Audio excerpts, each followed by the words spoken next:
ओम गणपते नमः। ओम गणेशाय नमः। दोस्तों, पंचांग सीरीज के इस वीडियो में हम बात करेंगे तिथि क्या होती है, इसका ज्योतिष में क्या महत्व है, किसी भी तिथि में पैदा होने वाले जातक की पर्सनैलिटी के क्या ट्रेट रहते हैं, कैसा रहता है उसका नेचर, कैसा रहता है उसका व्यवहार, अगर उसे जीवन में दिक्कत हो तो किस तिथि के देवता की पूजा करें कि जीवन के उन फील्ड के में उन क्षेत्र में उसको सफलता मिले। तिथि का मुहूर्त में क्या महत्व है।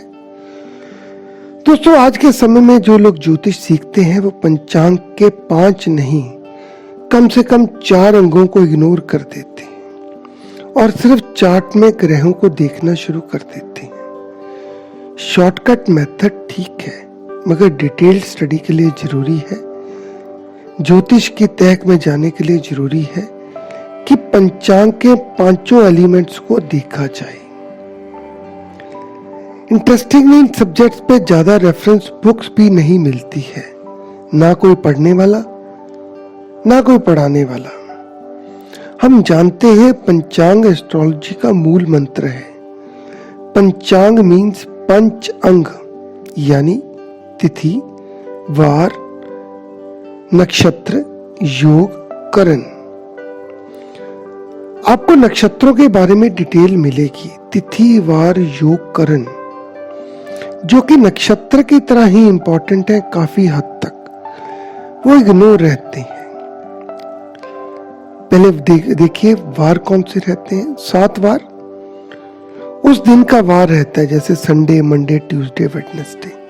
27 नक्षत्र अश्विनी, भरणी, कृत्तिका, रोहिणी, मृगशिरा, आद्रा, पुनर्वसु, पुष्य, श्लेषा, इस तरीके से रेवती तक 27 नक्षत्र। तिथि 30 तिथि रहती हैं जिन्हें हम कवर करेंगे। 11 करण, तिथि का आधा भाग जिसमें 4 फिक्स हैं। कौन कौन से फिक्स हैं? शकुनी, चतुष्पाद, नाग एंड किंचुगन, और 7 मूवेबल, भव, बालव, कौलव, तैतिल, गर, वनिज, विष्टि यानी भद्रा। और योग सूर्य और चंद्रमा के डिस्टेंस के कैलकुलेशन के बेस पे बनते हैं योग।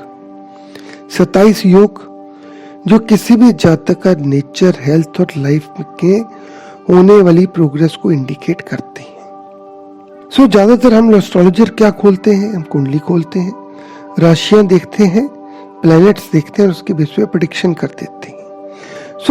ज्यादा से ज्यादा नक्षत्र को स्टडी करते हैं। उसके अलावा जो तिथि, वार, योग, करण, इसके बारे में ना पढ़ते हैं और ना उसको कवर करते हैं।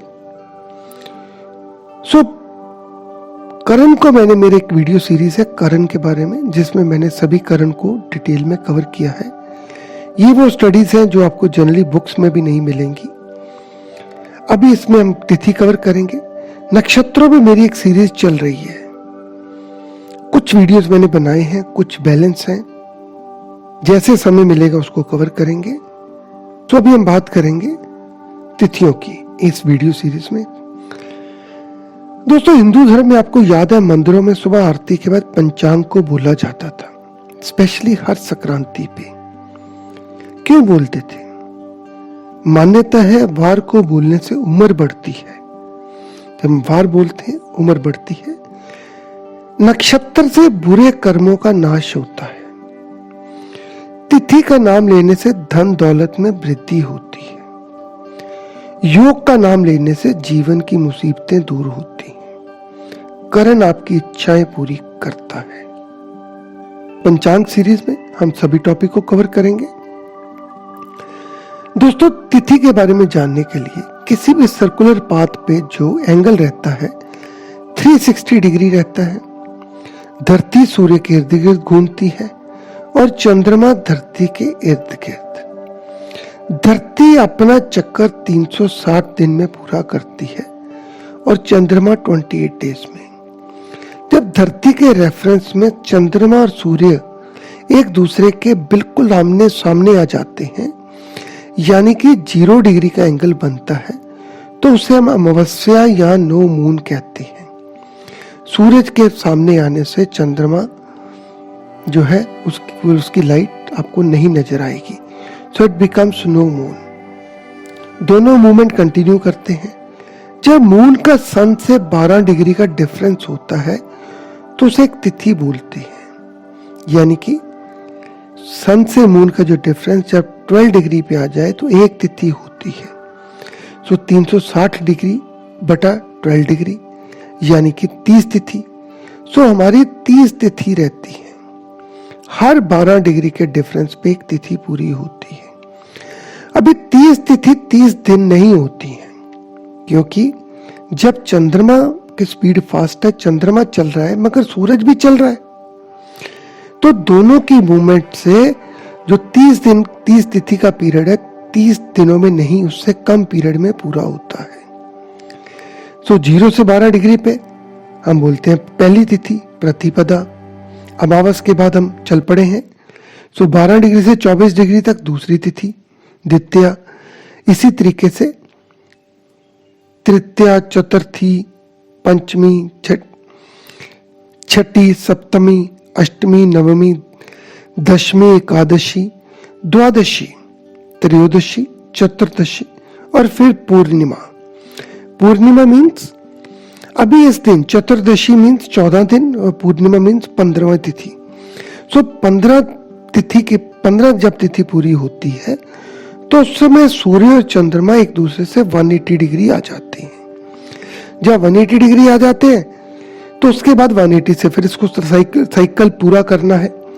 सो अभी चंद्रमा सूरज की तरफ चल पड़ता है।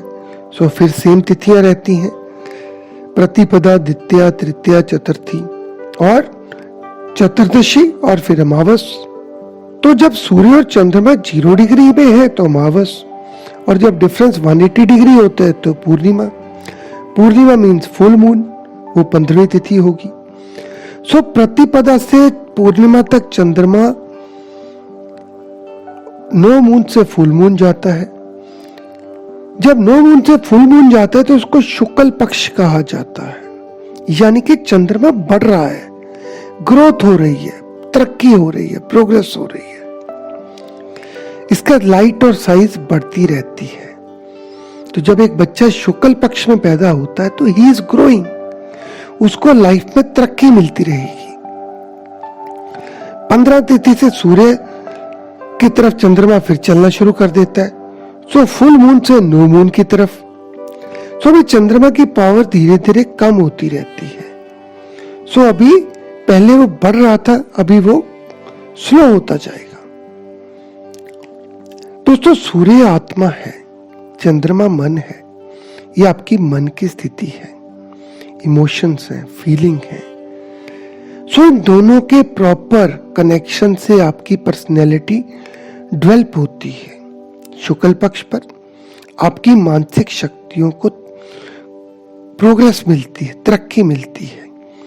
कृष्ण पक्ष पे आपकी मानसिक शक्तियों में होने वाली गिरावट को ये रिफ्लेक्ट करता है। सो कृष्ण पक्ष में भी 15 तिथि और शुक्ल पक्ष में भी 15 तिथि। तो दोस्तों, अभी आप शुक्ल पक्ष और कृष्ण पक्ष का कंसेप्ट समझ गए होंगे कि जब कोई बच्चा शुक्ल पक्ष में पैदा हो तो जिंदगी में धीरे धीरे ग्रो करता रहता है, और जो कृष्ण पक्ष में पैदा होता है तो उसको आगे लाइफ में थोड़ी मुसीबतें उसकी बढ़ती रहती है। इसलिए जब कोई मुहूर्त निकाला जाता है तो शुक्ल पक्ष का निकाला जाता है, ताकि उसको चीज को ग्रो करना है। दोस्तों, तिथियों को कई प्रकार से ग्रुप किया जाता है। जैसे पहली तिथि, 6वीं और 11वीं, इसको नंदा तिथि बोलते हैं। आनंद मतलब सुख, आनंद। सेकंड, 7th और 12th, द्वितीया, सप्तमी, द्वादशी, इसको बोलते हैं भद्रा।